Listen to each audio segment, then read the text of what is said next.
Bom dia, doutor. Bom dia, Carol. Um prazer estar com vocês aí mais uma vez. Sempre um prazer falar com o senhor aqui no Central 98. A gente fazendo essa avaliação, então, de Belo Horizonte. Agora, a gente sempre trazendo esse panorama da cidade, mas agora há uma semana aí da data prevista para a reabertura do comércio, né? Como é que está Belo Horizonte aí nesse enfrentamento ao novo coronavírus nesse momento, doutor? Carol, nós estamos com o termômetro nosso de medição da epidemia com 2 indicadores no verde e 1 no amarelo. O que significa isso? Número de leitos, né, que nós dispomos para coronavírus dentro de limites que nós consideramos seguros, ou seja, abaixo de 50% de ocupação. E um indicador em nível amarelo, 1,09, para a velocidade com que a epidemia está progredindo. O ideal é que esse indicador fique abaixo de 1. Abaixo de 1, a epidemia, com o tempo, o vírus some, ele desaparece, né? Ele fica circulando, mas em baixa frequência, número muito pequeno de casos. Acima de 1, ele entra numa faixa amarela, ou seja, a epidemia persiste e há uma tendência do problema virar um problema crônico, né? Virar uma endemia. Agora, acima de 1,2, o risco de descontrole é muito grande. Por isso que nós temos um otimismo muito cauteloso com a situação aqui em Belo Horizonte.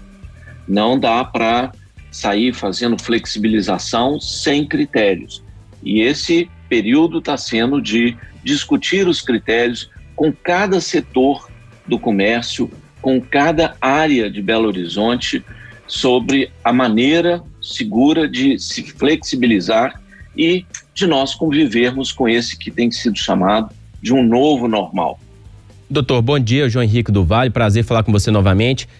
Doutor, hoje... João. Prazer. Hoje, então, se a gente for pensar, hoje a gente pode fazer essa flexibilização, mas assim, eu tô vendo muitas pessoas nas ruas, né? Eu acho que a gente tá tendo uma volta da população um pouco progressiva, assim, talvez seja normal, né? As pessoas já não aguentam mais ficar em casa.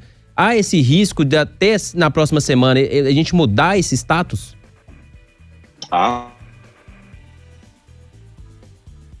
Caiu a ligação do Dr. Carlos. A gente perdeu o contato com o Dr. Carlos Starling e a gente aguarda ele reconectar. Voltou. Não. Caiu outra vez. Ele deve estar com algum problema de sinal lá. A gente aguardar então a volta do Dr. Carlos, até porque tem algumas questões para levantar com ele. E ainda hoje nós vamos falar com o pessoal do Mercado Central também, que reabriu hoje. Diga lá, Dr. Voltou. Carlos. Voltei, vamos ver se não entra nova ligação aqui para mim. Esse telefone está congestionado. Imagina a correria. Mas vamos lá. Bom, então, a situação que em uma semana está muito bem controlada pode estar absolutamente descontrolada 1-2 semanas depois. Por quê? Porque esse é o período de incubação do vírus. Se as pessoas flexibilizam por conta própria, de maneira desorganizada, num dia, as consequências desse dia nós vamos perceber em 1-2 semanas. Ela vai se expressar no número de casos que aumenta, no número de óbitos e na ocupação dos leitos de terapia intensiva. Nós medimos isso diariamente. Todo o corpo técnico da Secretaria Municipal de Saúde, da Secretaria de Planejamento, tem esses dados de forma muito, muito detalhada, né? Isso nos é apresentado, né? E nós analisamos o tempo todo para saber se é possível ou não flexibilizar, né? Isso pode ser revertido, né, caso nós percamos o controle, ou seja, de 1,09 nós passemos para alguma coisa acima de 1,2. Carlos, a gente está vendo hoje a abertura do Mercado Central. O Mercado Central abriu as portas hoje pela manhã com um padrão de controle. Daqui a pouquinho nós vamos até conversar com o Geraldo, que é o presidente do Mercado Central, para entender como é que está funcionando. E no final de semana, conversando com alguns amigos, eu até fiz essa indagação pelo Twitter. o que levou à decisão da abertura do Mercado Central e por que não compararmos as lojas do Mercado Central com outros tipos de comércio que têm a mesma característica do Mercado Central? Há uma flexibilização possível no Mercado Central por algum parâmetro, ou é porque está se fazendo um teste, ou porque resolveu-se abrir o Mercado Central antes do resto do comércio? O Mercado Central ele tem uma característica, Paulo, muito semelhante aos supermercados, né? E um pouco ampliado. Então, foi feita uma reunião prévia com a direção do Mercado Central, estabelecido as normas, as regras de comportamento, o número de pessoas que podem entrar dentro do Mercado Central, da mesma forma que os supermercados. Então, foi com a experiência dos supermercados que foi feita essa flexibilização do Mercado Central, né? Claro, isso tudo está sendo monitorado, né? E faz parte do programa de flexibilização progressiva do comércio em Belo Horizonte. Só que esse novo normal, ele tem que ir sendo incorporado pela população e pelos próprios lojistas, né? Então, tudo isso tem sido feito com discussões prolongadas com os diversos setores. Claro, nós estamos olhando, por um lado, os dados epidemiológicos e, por outro lado, os dados econômicos. Então, isso é um equilíbrio muito instável. Se for necessário, isso é feito ou seja, é um programa intermitente. Ele faz a flexibilização, observa-se os números, se for necessário, volta para um estágio anterior. Se for possível, vamos para o estágio seguinte, né? Então, isso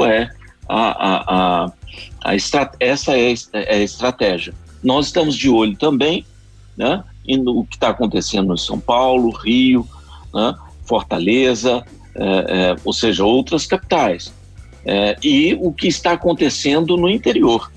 Então, nós temos cidades no raio de 250, 300 quilômetros daqui de Belo Horizonte, que os pacientes vêm para cá para procurarem atendimento. Por isso as barreiras sanitárias. Então você abre por um lado e flexibiliza por um lado e aperta o cerco no que se refere a pessoas oriundas de outros estados e regiões vindo para Belo Horizonte, no sentido de garantir a segurança para quem está aqui e para quem está vindo para cá também, né?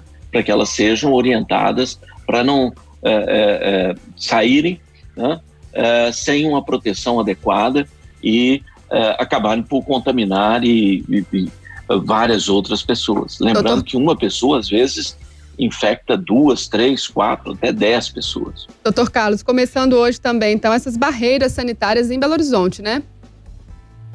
Sim, começando essas barreiras sanitárias, e elas têm esse objetivo, né, que é exatamente orientar quem está vindo para cá, né, estabelecer, monitorar essas pessoas, principalmente seus familiares que podem, né, estar com sintomas ou não e serem indivíduos assintomáticos, né, mas que estejam transmitindo, né, podem estar transmitindo.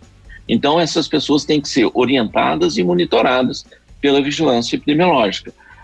O sentido é proteger a população de Belo Horizonte e proteger quem está vindo para cá também. Orientar onde procurar, a quem procurar, qual serviço, né? Onde vai fazer o resgate de alguns medicamentos. Então, é segurança, né?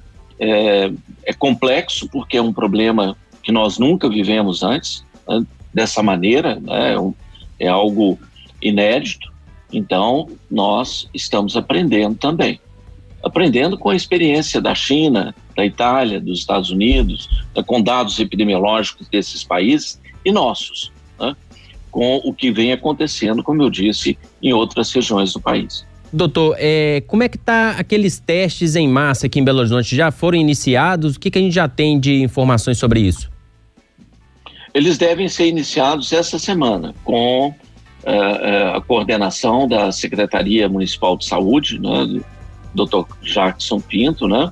Ele já está planejado, né, e deve ser feito foi feito um plano amostral que é muito semelhante, funciona de forma muito semelhante a uma pesquisa eleitoral. Então, ela tem que ser representativa das várias classes sociais, em vários setores da cidade, né?